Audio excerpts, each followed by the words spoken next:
The rain had been falling all night, soaking the cracked asphalt in front of the factory. Michael Turner stood there, coat dripping, holding a folder that no one wanted to see anymore.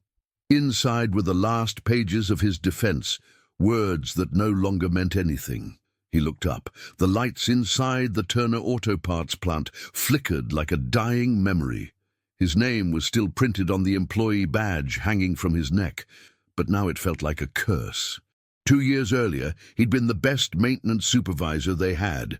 Disciplined, trusted, the kind of man who fixed what others broke, until the explosion, until someone died, and they needed someone to blame. He took the fall, lost his job, his savings, his reputation. Now, all he wanted was a second chance. Not to be a hero, not even to be believed, just to work again, to feel useful. But the moment he stepped into the office, the silence hit him harder than the rain. Every eye turned his way. People whispered. Rebecca, the secretary who once brought him coffee every morning, froze halfway through her greeting. Brian, the new supervisor, leaned against a desk with a smirk. Look who's back from the dead. Michael stayed quiet. He handed the folder to the front desk. His voice was low, almost breaking. I just need 5 minutes with Mr. Coleman. The clerk didn't even look at him. He's not available. Michael took a step forward, desperate. Please. Tell him I can fix the line again. The system's faulty. I saw it when I worked here. You'll have another accident if... Enough, Turner. Brian's tone was sharp. You don't work here anymore. You had your chance. Michael's hands trembled. He wanted to explain, to shout that the reports were wrong, that the fault wasn't his. But what good was the truth when no one cared? A few workers in the back began whispering. One of them laughed. Careful, he might blow something up again. The laughter grew. Michael felt the heat rising to his face, his chest tightening. He turned to leave, but stopped by the door. He looked at them, not with anger, but with something deeper. Pain mixed with dignity. One day, the truth finds its way out, whether you like it or not. He left. The door closed behind him. Outside, the rain didn't stop. It poured, as if the sky itself refused to let him start over. He walked down the street, soaked, hungry, clutching the folder against his chest. Inside it, one picture, his daughter smiling, missing a front tooth. He whispered to himself, I'll fix it, all of it. But deep down, even he didn't know if he still believed that. The wind picked up, carrying the smell of oil and metal. He turned back once more to see the factory in the distance, that building of ghosts and noise that had once been his life. And as the thunder rolled through the night, one thought crossed his mind like a scar. Maybe destiny wasn't punishing him. Maybe it was waiting for him to prove he still deserved it. The next morning, the city woke up heavy and grey. Detroit was like that. It didn't shine for anyone, especially for men like Michael Turner. He'd slept in his car again, the front seat soaked with the smell of oil and cold coffee. When he opened his eyes, the factory lights in the distance were already glowing. He sat there for a moment, staring through the windshield, breathing slow. His stomach growled. He reached into the glove compartment, found a half-eaten sandwich from the day before, and took a bite that tasted like cardboard. It didn't matter. He just needed strength. One more try. By 7:30, he was walking down the industrial road, hands in his pockets, trying to look like a man who still belonged there. The Turner Auto Parts sign looked newer, brighter. Someone had repainted it, hiding the rust that once told the truth. When he reached the gate, the security guard squinted. Morning. Do I know you? Michael hesitated. Used to work here. Maintenance. Used to? I'm just here to talk to Mr. Coleman. 5 minutes. The guard sighed. He's not in yet. You can wait outside. Michael nodded and leaned against the fence. The wind was sharp. He rubbed his hands together, trying to warm them, watching the trucks pass. Then he saw her, Rebecca, the same woman from the front desk, walking toward the entrance with a clipboard and a paper cup of coffee. She froze when their eyes met. For a second, neither moved. Then she said softly, You shouldn't be here, Michael. I know, I just need him to hear me out. Rebecca looked around, lowered her voice. Things have changed. Coleman's not the same. And Brian, he's running most of the operations now. Michael's jaw tightened. That explains the mess. Don't. If he sees you, it'll only make things worse. He gave a small, tired laugh. Worse than losing everything? Rebecca sighed. There was pity in her eyes, but also fear. Go home, Michael, please. He didn't answer. She walked away, and the sound of her heels on the pavement echoed like a clock, counting down something he couldn't stop. When the trucks finished unloading, Michael noticed a group of workers struggling with a machine on the loading dock. Sparks flew as one of them hit a wrench against a rusted valve. He couldn't help it. Instinct took over. He stepped closer to the gate and shouted, "Don't hit it like that! You'll crack the seal!" The man frowned. "Who asked you?" "I worked on that model. You're tightening the wrong side." The workers exchanged glances. One of them laughed. "And who the hell are you?" Michael's voice stayed calm. "Someone who doesn't want to see another accident." There was a pause. The guy holding the wrench hesitated, followed Michael's advice, turned the valve the other way. The hiss of pressure escaped, clean even. The leak stopped. No explosion, no danger. The men looked at each other in disbelief. One muttered, "Damn, he's right." Michael stepped back, his breath visible in the cold air. For a second, everything went still. No laughter, no insults, just silence. The kind that means people have to rethink what they thought they knew. Rebecca, watching from the doorway, felt something shift too. She whispered to herself, maybe he was never the problem. Michael turned to leave, the faintest smile on his face. For the first time in years, someone had listened, even if it lasted only a minute. He didn't know it yet, but that moment, that brief instant of truth, was the first crack in the wall that destiny had built around him. Seen by Monday morning, the story had spread like oil on concrete. Michael Turner showed up again. Did you see him yelling at the dock? He still thinks he's the hero. Every corner of the factory buzzed with whispers. Men who had once worked under his supervision now laughed at his name as if it were a cautionary tale. For them, he wasn't a man anymore. He was a rumor that refused to die. Inside the break room, Brian leaned against the counter with his usual arrogance. He was everything Michael wasn't, young, loud, confident, a man who had learned how to rise fast by stepping on the quiet ones. When he saw Michael through the window, standing outside near the fence again, he smirked.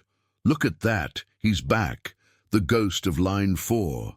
The others laughed. One of them added, maybe he misses blowing things up. Brian sipped his coffee and lowered his voice. Let him hang around. It's good for morale. Reminds everyone what happens when you mess up. Meanwhile, Michael waited in the cold, gripping his folder tighter every hour. He didn't dare go inside again. He just stood there, hoping that maybe Coleman would walk by, that maybe someone would remember the man he used to be. Rebecca passed by once more, unable to meet his eyes. Something in her expression said she wanted to help, but fear always wins in places run by silence. At noon, the workers took their lunch breaks. Some sat on crates outside, others in the open garage. When Michael walked toward the vending machine to get a coffee, the laughter started again.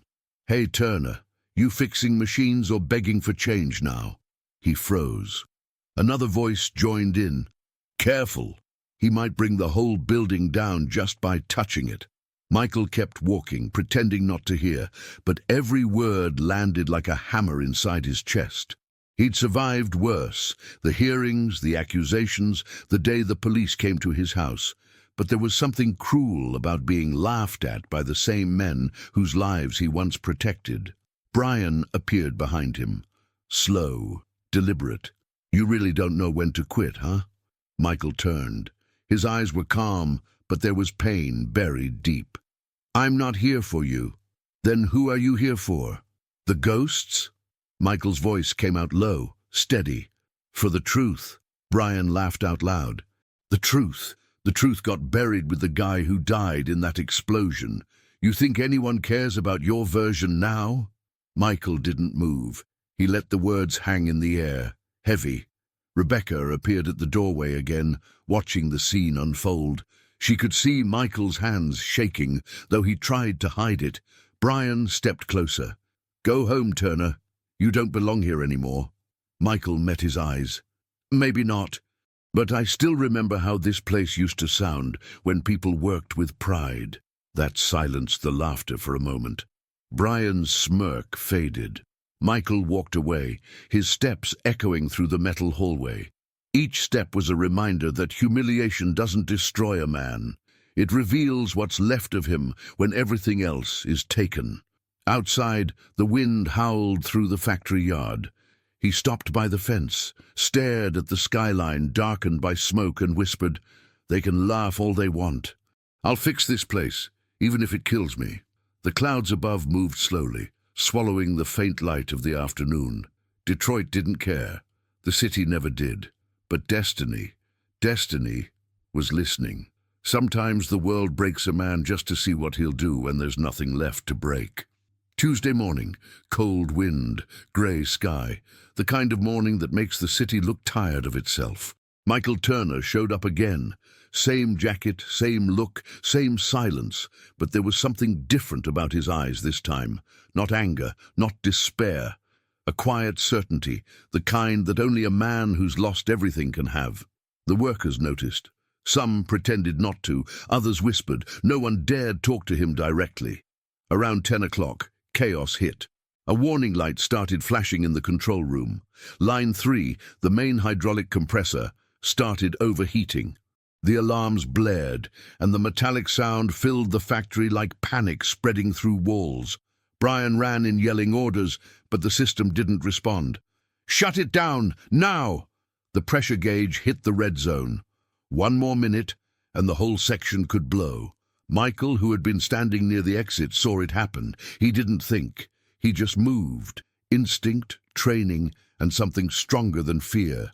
He grabbed a set of tools from the emergency box, ran to the compressor pit and yelled, "Disconnect the secondary valve. It's feeding back pressure." A worker shouted back, "We tried. It's jammed." Michael slid under the machine, sparks flying over his head. He turned the valve the other way, counterclockwise, not the way the manual said, but the way experience had taught him. The metal groaned. Then the sound changed, from chaos to control. The pressure gauge dropped. The red light turned yellow, then green. Silence. The danger was gone. For a moment, no one moved. Everyone stared at him, covered in oil, chest heaving, hands black with grease. Brian stood frozen near the panel, jaw tight. Michael slowly got up. His breath was visible in the cold air. "You were about to trigger a pressure feedback." The emergency line was reversed. Brian looked furious. "You shouldn't have touched that machine. I just saved it, and the men working next to it." Coleman, the director, arrived moments later. The sound of his shoes echoed against the metal floor. He looked at the compressor, then at Michael. "Who fixed it?" No one answered. Finally, one of the mechanics pointed. "Him." Coleman frowned. "Turner? You?" Michael wiped his hands with a rag. "The backup valve was installed wrong. If I hadn't—" Coleman raised a hand. "Enough. Come to my office." The whole factory went silent again. As Michael walked past, the same men who had mocked him minutes before stepped aside. Rebecca watched from the doorway, her heart pounding. Inside the office, Coleman sat behind his desk, expression unreadable. Michael stood, waiting. "You shouldn't be here, Turner. I know, but I couldn't let another man die because no one listened." Coleman studied him for a moment, then said, "The line's stable now. You did good work." Michael nodded once. "That's all I wanted to do." When he walked out of the office, the factory didn't laugh anymore. Men looked at him differently, not as the fallen supervisor, but as the man who had just saved them. He didn't smile, didn't celebrate. He just looked at the floor, breathing deeply, feeling something he hadn't felt in years: purpose. That night, as he sat in his car eating a cheap burger and staring at the distant lights of the factory, he whispered, "Maybe this is how the truth starts coming back. One fix at a time." Outside, the rain began again, but this time it didn't feel like punishment. It felt like renewal. A man doesn't prove himself by talking. He proves himself by fixing what others gave up on. The next day started with a different kind of silence inside the factory. It wasn't the silence of fear. It was the silence that comes when people don't know whether to respect you or keep doubting you. Michael showed up early. Same old uniform, the name M. Turner stitched on the chest, but his walk had changed. There was weight in his steps now, a steadiness that comes only when a man remembers what he's capable of. Rebecca met him by the coffee machine. "Did you hear what they're saying?" she asked. He looked at her, half smiling. "That I got lucky? No. They're saying Coleman suspended all supplier purchases until further notice." Michael's eyebrows lifted. So he believed it. He didn't have much choice. The photos were too clear. As they walked down the hallway, workers glanced at him, not mockingly this time, but with curiosity. Clint, the youngest mechanic, pretended to tighten a bolt, but couldn't stop watching him. There was something different in those eyes now. Respect, maybe, or guilt. At line 4, Brian was waiting. "Turner," he said coldly, "the director wants you to supervise the repair team until the new part arrives." Michael blinked. "You want me to lead it?" "Orders from above." He paused, measuring Brian's tone, then simply nodded. "Understood." The team gathered around him, 6 men and 1 woman, all quiet. Michael didn't act like a boss. He acted like a man who still loved what he did. He explained the plan, broke down the process, and distributed the tools. No speeches, no arrogance, just clarity. Hours passed. The air filled with the sound of wrenches, clanging metal, and effort. Michael worked alongside them, his hands never stopping. At one point, a pressurized hose came loose and nearly hit a worker in the face. Michael moved faster than anyone. He caught the hose, fought the pressure, and closed the main valve by hand. The hiss stopped. For a second, no one spoke. Then Clint broke the silence. "Damn, man. If it weren't for you, I'd be in the hospital." Michael smiled faintly. "Just doing my job." But inside, something stirred. That feeling of being useful again was the one thing he'd missed most. By the end of the shift, Coleman himself came down to the floor. That never happened. The noise died instantly. Everyone turned as the director approached Michael. "Turner," Coleman began. "The final audit came in. You were right." He paused. "The faulty part was purchased off the books. We're identifying who signed for it." Michael just nodded.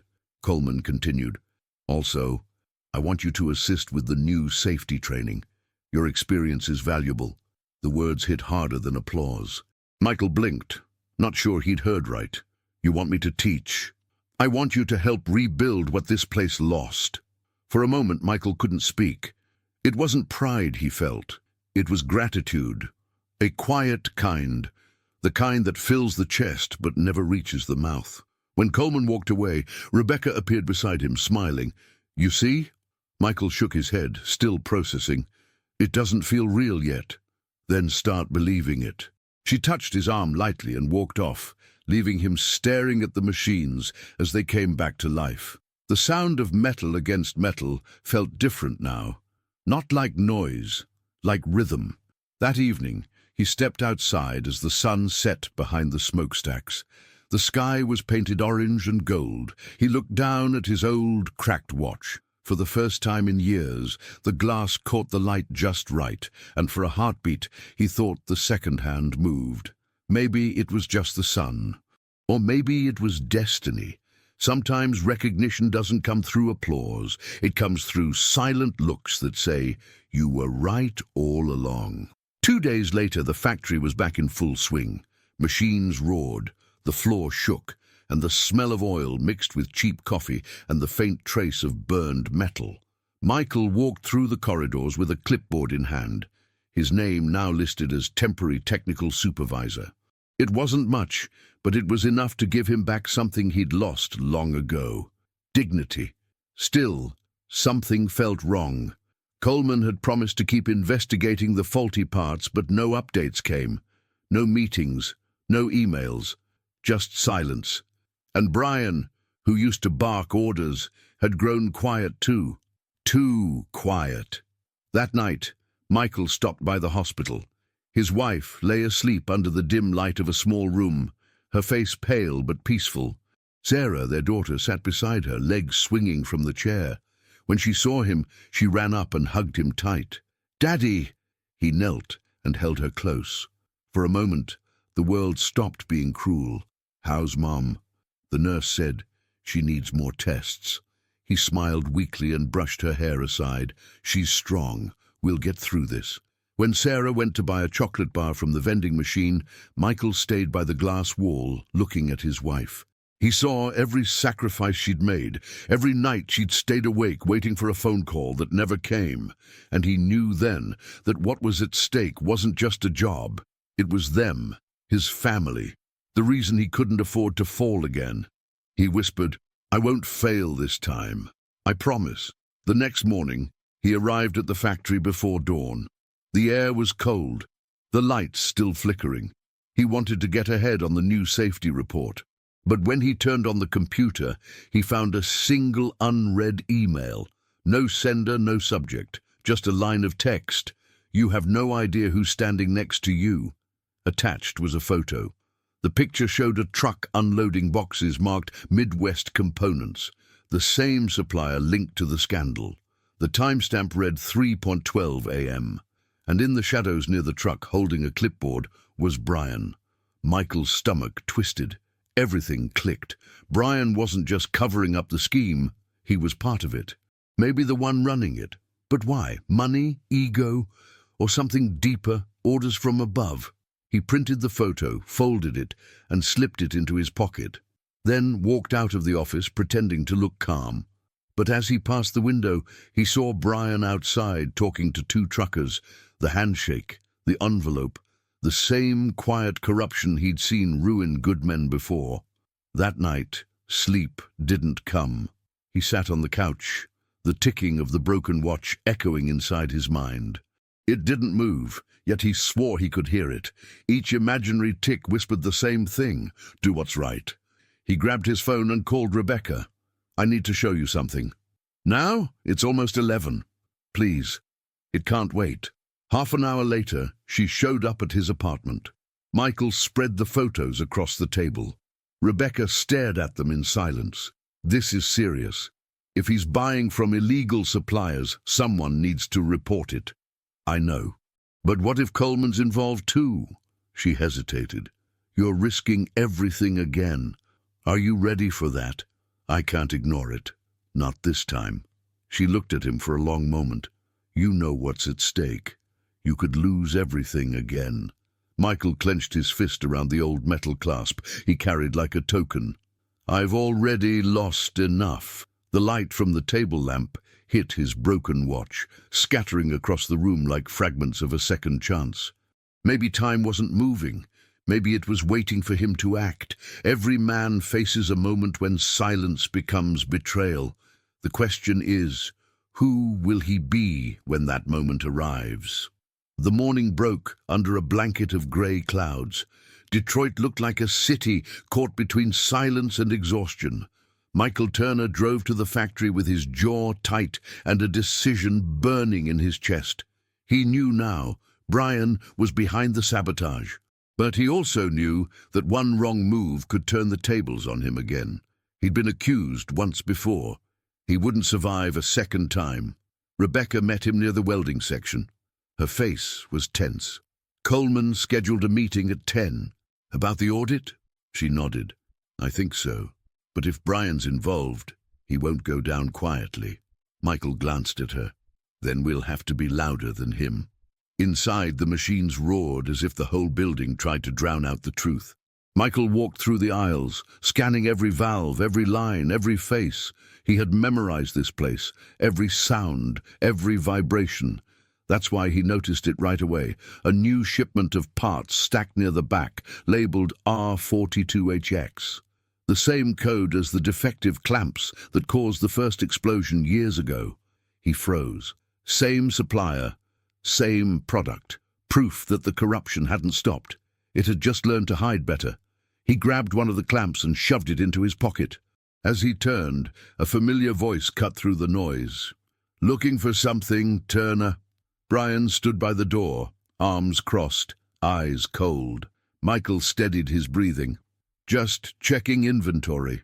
"Inventory? You sure you're not snooping again?" "I'm making sure no one else dies because of your shortcuts."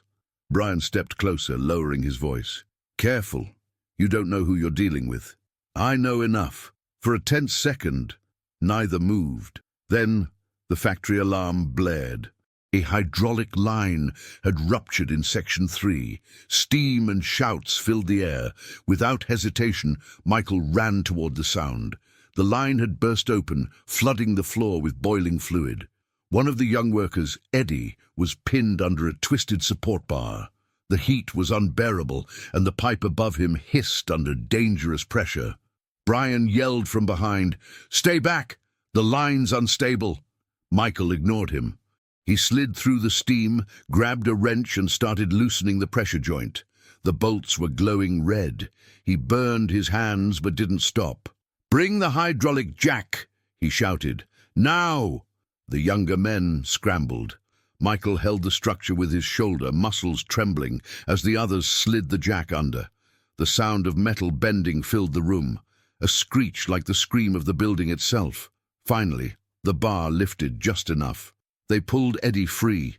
He was alive. Barely, but alive.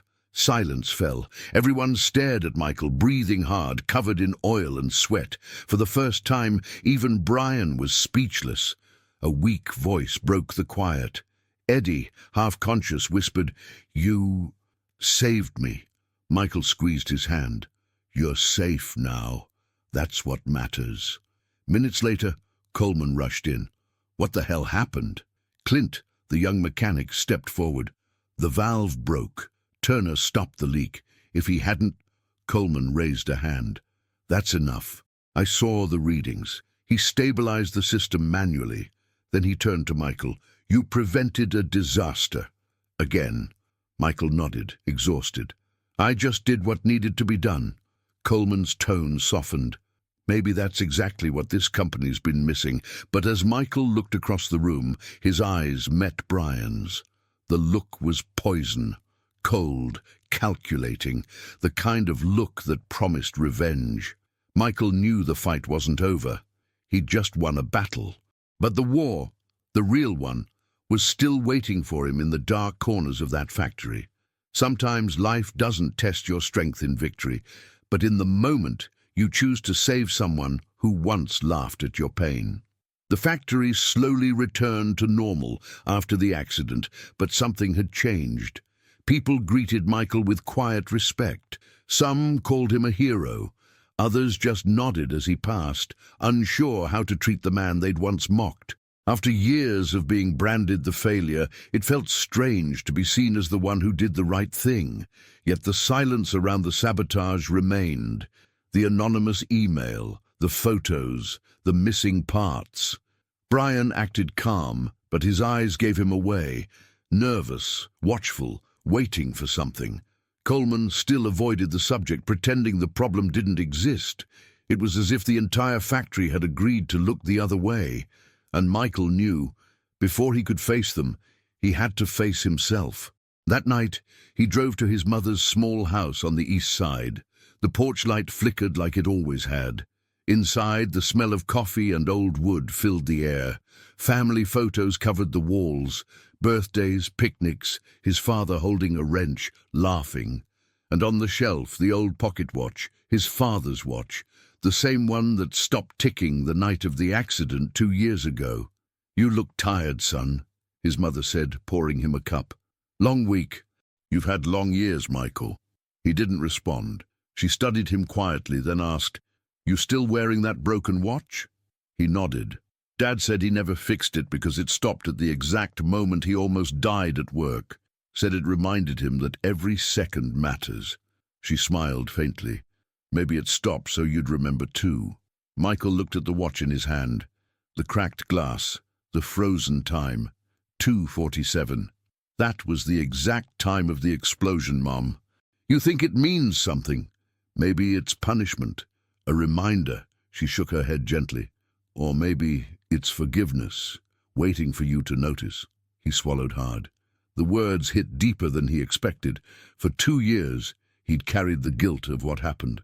The explosion that killed Tom, the co-worker who'd stood beside him that night. Even after being cleared, Michael never forgave himself. He'd seen Tom's wife at the funeral, the way she couldn't even look at him. That was the moment he decided he didn't deserve peace. I still see his face, Mom. Tom. He nodded. Every time I close my eyes. And what do you see when you open them? The factory, the smoke, the same moment repeating. She reached over and took his hand. Son, guilt isn't a home. It's a place you visit to remember why you can't stay there. For a long time, neither spoke. The old clock on the wall ticked softly, steady and alive. Everything his watch wasn't. Finally, Michael stood, kissed her forehead, and whispered, "Thanks, Mom." On the way out, he stopped by the photo wall. There was one picture he hadn't noticed in years. Him and Tom, arms around each other, smiling beside line 4. The words Turner Auto Parts blurred in the background. On the back of the photo, written in blue pen, were the words, "The truth is like steel. It bends, but it never breaks." Tom had written that. Michael stepped outside into the cold night air. He sat in the car, the photo on the seat beside him. He realized then that the man he'd been fighting all along wasn't Brian, or Coleman, or the factory. It was the ghost of the man who died believing Michael had failed him. He looked down at the watch again. For a second, the cracked glass caught the moonlight, and he swore he saw the second hand twitch. It didn't move far, but it moved. The deepest wound isn't the one the world gives you. It's the one you refuse to forgive yourself for. Died you when the night dragged on. Michael drove through the empty streets of Detroit with no destination, headlights cutting through the fog. Streetlights flickered across his windshield like ghosts of old memories. Every intersection felt familiar. The same places he'd driven when life still made sense. The words from his mother echoed in his mind. Guilt isn't a home. It's a place you visit. But what if he'd lived there too long to leave? When he got home, Sarah was asleep on the couch, wrapped in his old jacket. The TV played a late-night commercial, a voice selling hope at half price. He turned it off, pulled the blanket over his daughter, and stood there watching her breathe. Everything he'd lost, everything he'd fought for, it was all for her. And in that quiet moment he understood. He couldn't fight this alone anymore. The next morning, he went back to the factory. The workers had stopped whispering when he walked by. Now, they just watched, uncertain but no longer mocking. Coleman called him into the office. The director looked tired, older than before. There were dark circles under his eyes and a half-finished cup of coffee on the desk. "Sit down, Turner." Michael obeyed. Coleman slid an envelope across the table. "You know this thing with Midwest Components is bigger than we thought. Legal wants solid evidence before we move forward. And I already sent the photos, the reports, the timestamps. It's not enough." Michael frowned.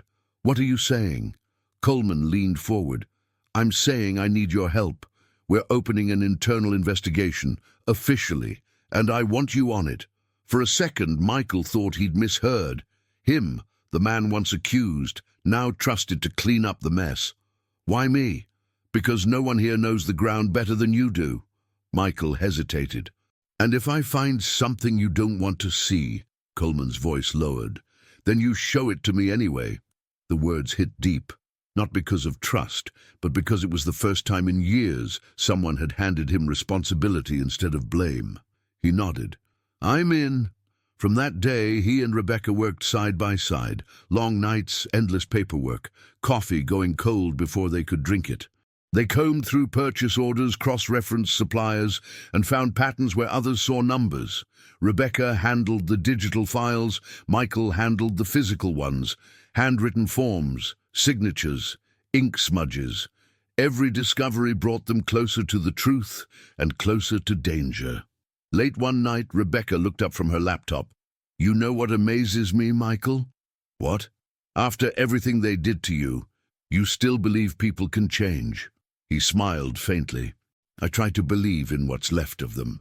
She laughed softly, but her eyes stayed serious. "When this is over, what will you do?" He thought for a moment. "Take Sarah to see the ocean. She's never seen it." Rebecca smiled.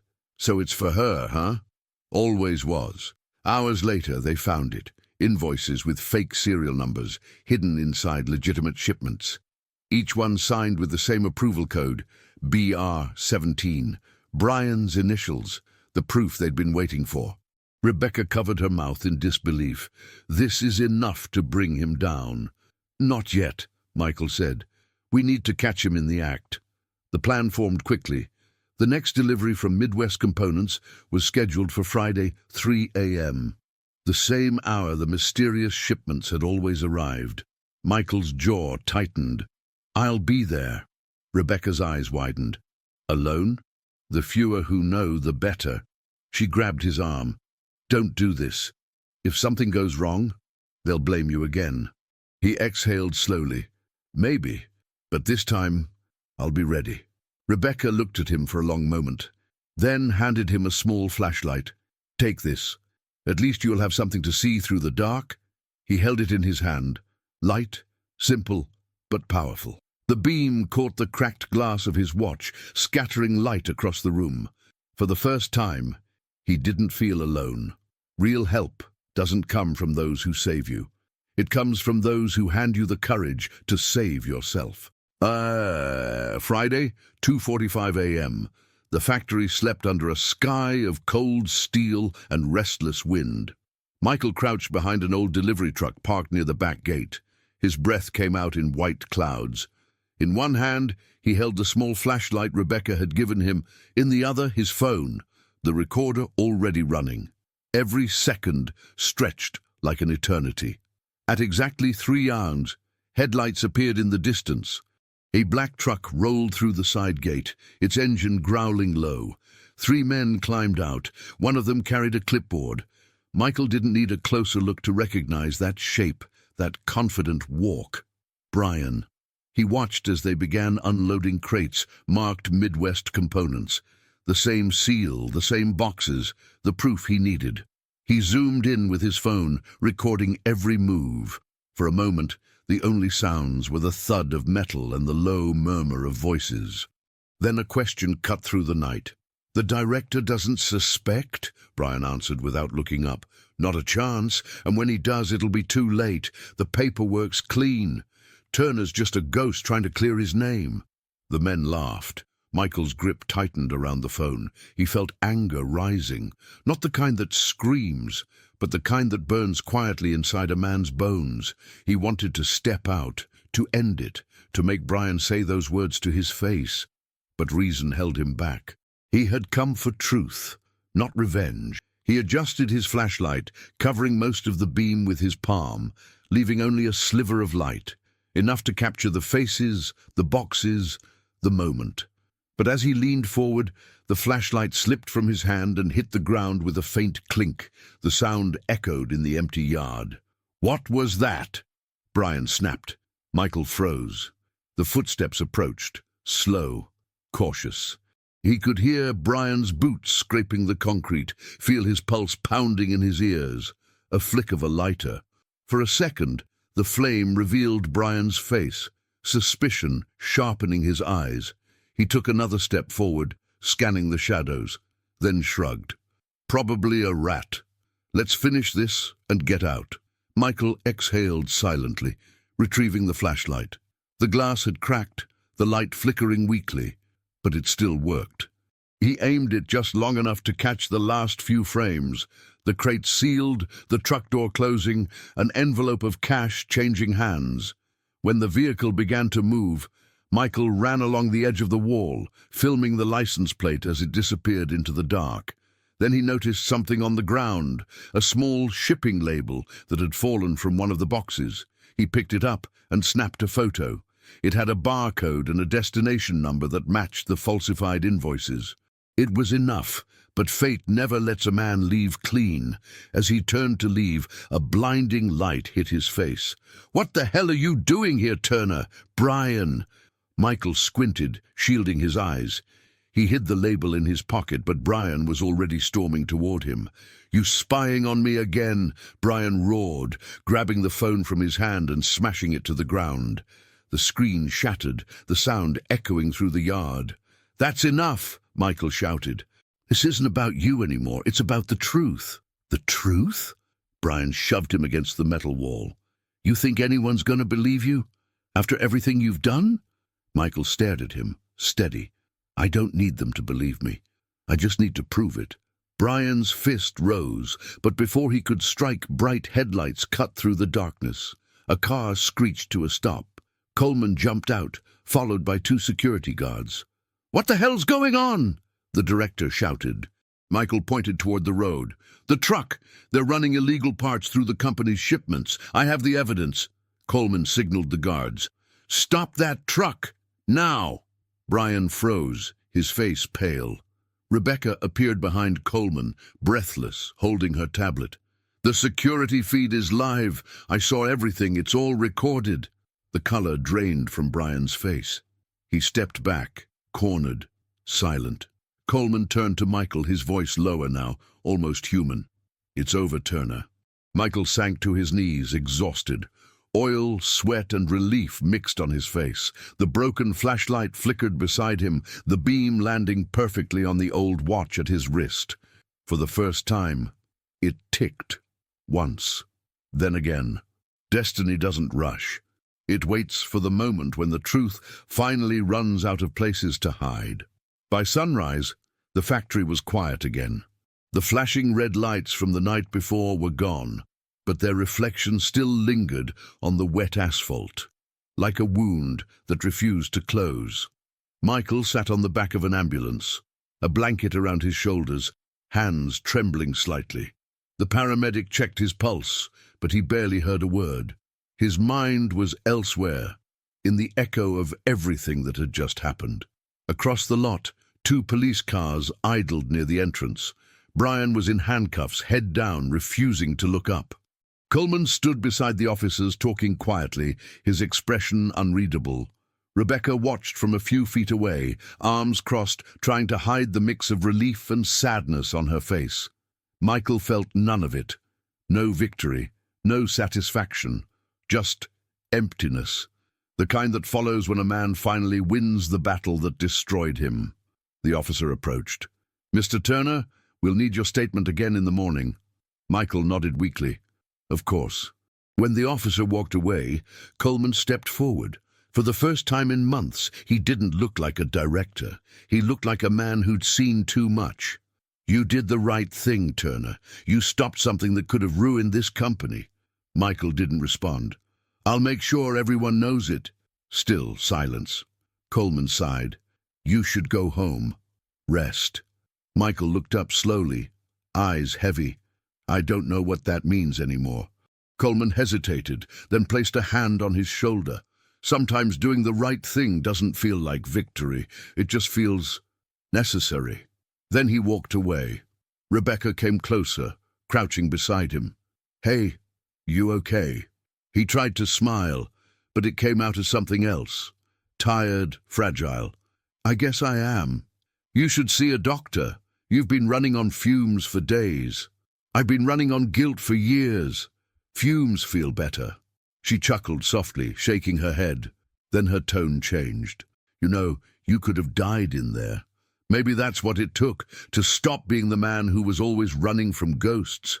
Rebecca studied him in silence, then said quietly, "The truth has a cost, Michael, but it also sets people free." He looked at her, eyes tired but sincere. "I just hope it was worth it." When the police finished their reports, Michael walked to his car.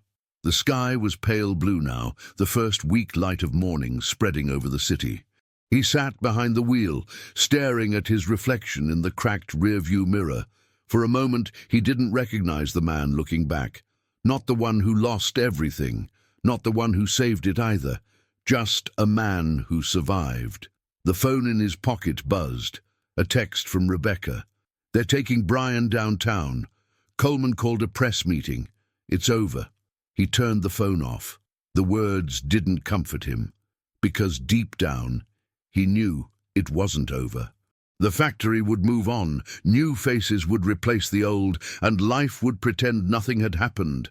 But for him, there would always be the sound, that faint tick of a watch that stopped the night his world collapsed. He leaned back, closed his eyes, and whispered to himself, "Maybe peace isn't something you win. Maybe it's something you learn to carry." The city was waking up, engines starting, horns in the distance, life returning. But inside the car, time stood still again. He looked down at his wrist. The watch had stopped ticking, only this time it didn't feel like punishment. It felt like closure. Some battles end with applause, others end in silence. And that silence is where a man finally meets himself. Weeks passed. The headlines came and went. Factory scandal exposed. Whistleblower prevents major industrial disaster. People talked for a while, then moved on, as people always do. But Michael didn't seek attention. He stayed quiet, working nights, helping replace damaged lines, cleaning what others had left behind.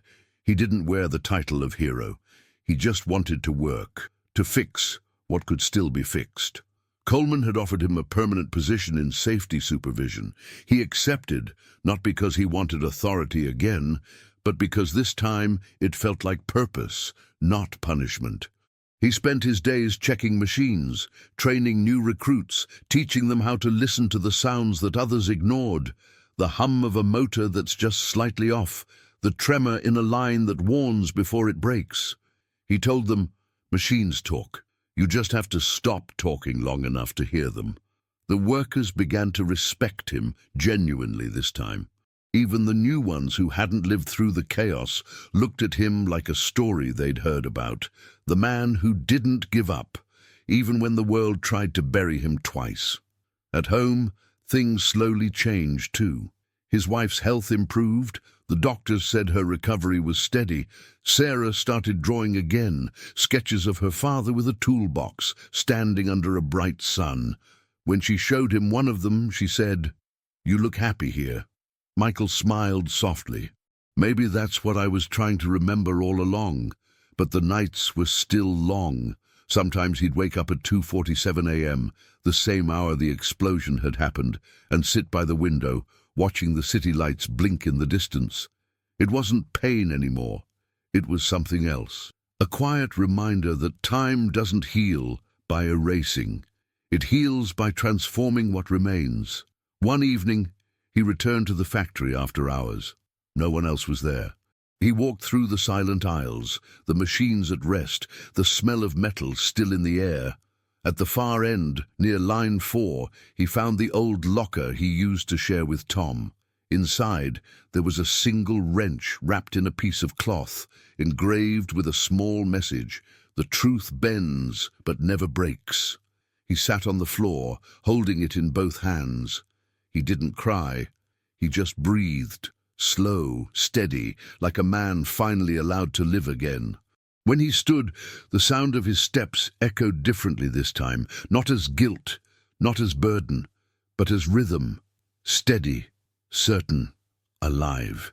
As he walked out into the parking lot, the dawn was breaking again, light spilling over the factory walls like forgiveness. He glanced at his watch, still broken, still silent, and yet as the first sunbeam hit the cracked glass, he thought he saw it, a faint glimmer, as if the second hand tried, one last time, to move. He smiled. Not because time had returned, but because he finally had. A man isn't reborn when the world forgives him. He's reborn when he forgives himself enough to start living again. Spring arrived in Detroit, bringing a light the city hadn't seen in months. The grey sky gave way to a timid blue, and the smell of oil and steel was replaced for a brief moment by something almost gentle, the scent of rain mixed with possibility. Michael parked his car in front of the factory gates. He didn't know why he'd been called in on a Sunday morning, but there was something different in the air. When he stepped inside, the floor was spotless, the machines quiet.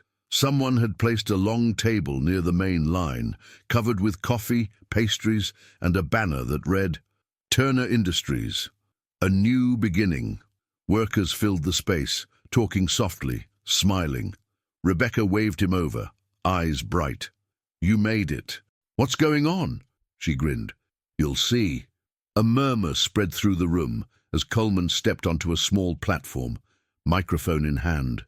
He looked uncomfortable, the kind of man more used to yelling than speaking gently, but his voice carried something new, sincerity. 2 months ago, this factory stood on the edge of collapse.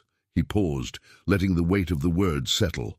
Corruption had eaten through our system, trust was gone, and good men were walking away from something they believed in. He looked directly at Michael.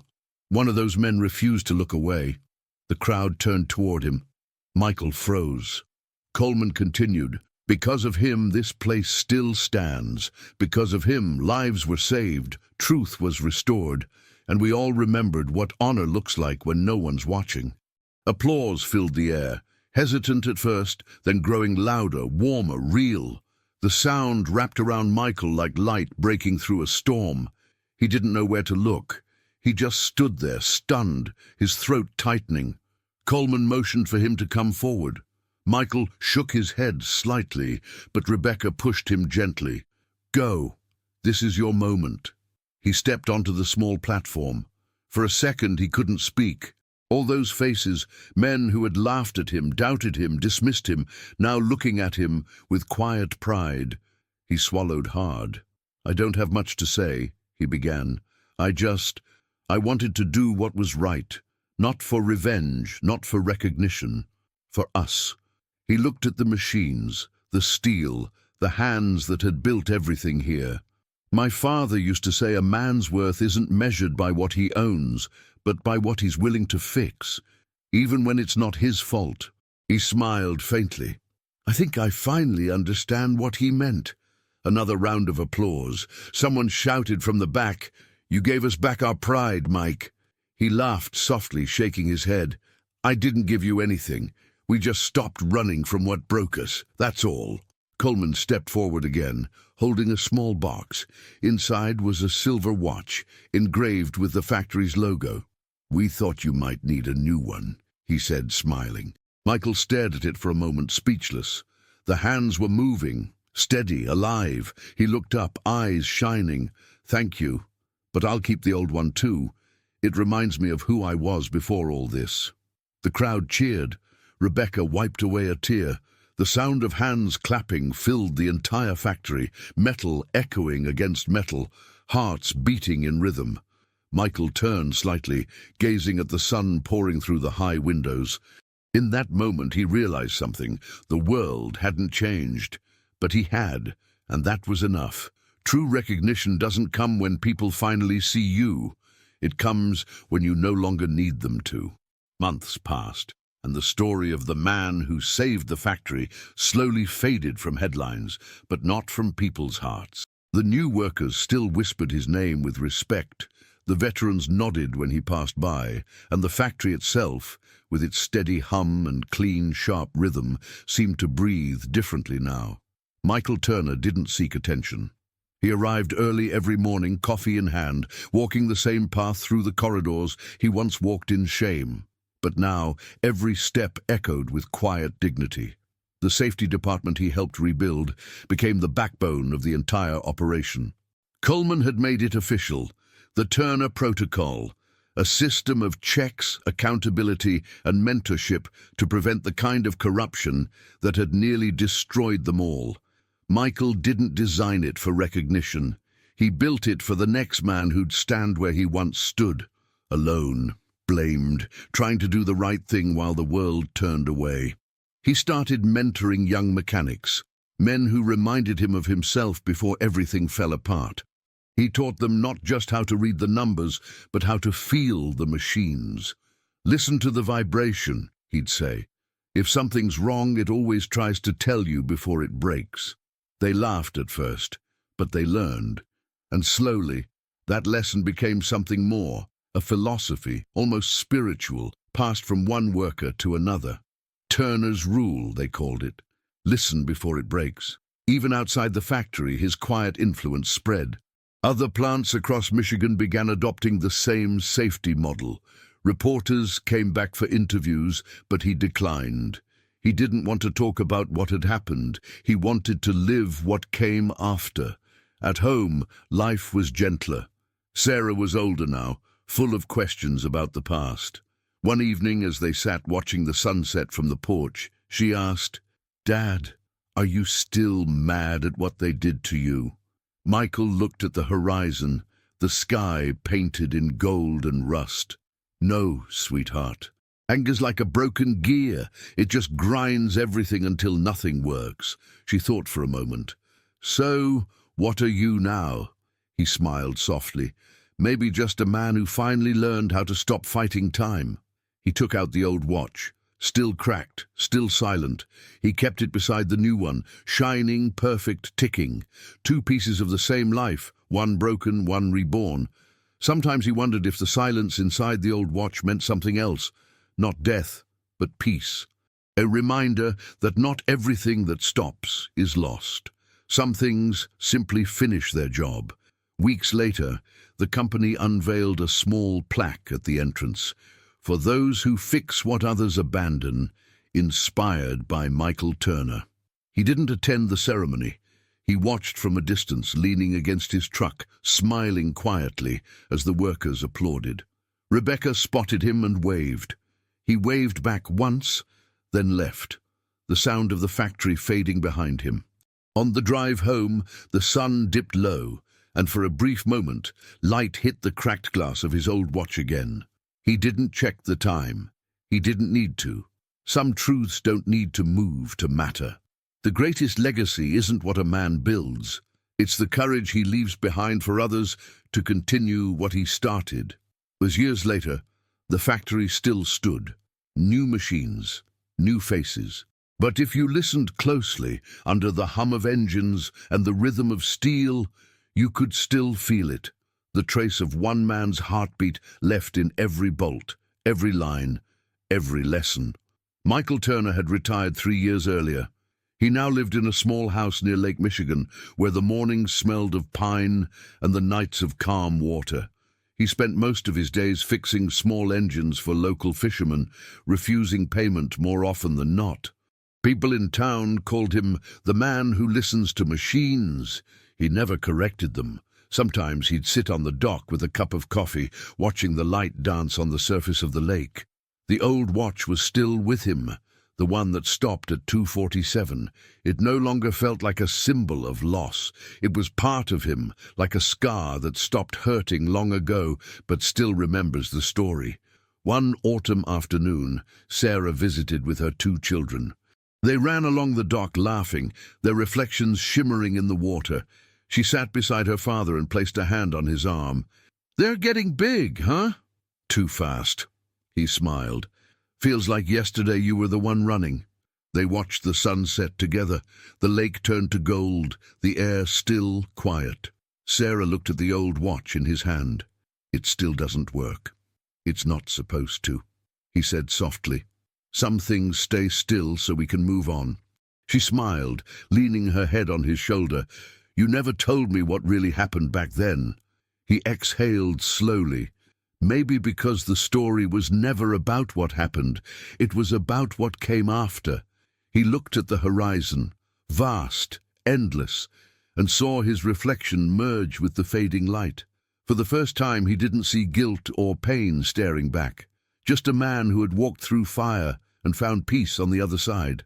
The sound of the waves mixed with the distant cry of seagulls. A quiet voice inside him whispered the word he had spent a lifetime chasing. Enough. He looked at his daughter and smiled. "You know, I used to think destiny was something that happened to us. And now? Now I think destiny is what we build in silence." when no one's watching. The sun slipped behind the horizon, leaving a thin line of light stretching across the water. He closed his eyes, breathing in deeply. The air was cool, clean, alive. And when he opened them again, something subtle happened. A faint click from his wrist. The watch had moved, 1 single second, then stopped again. Michael laughed quietly, tears in his eyes. "Took you long enough." He placed the watch on the dock beside him, watching the light fade from the metal surface.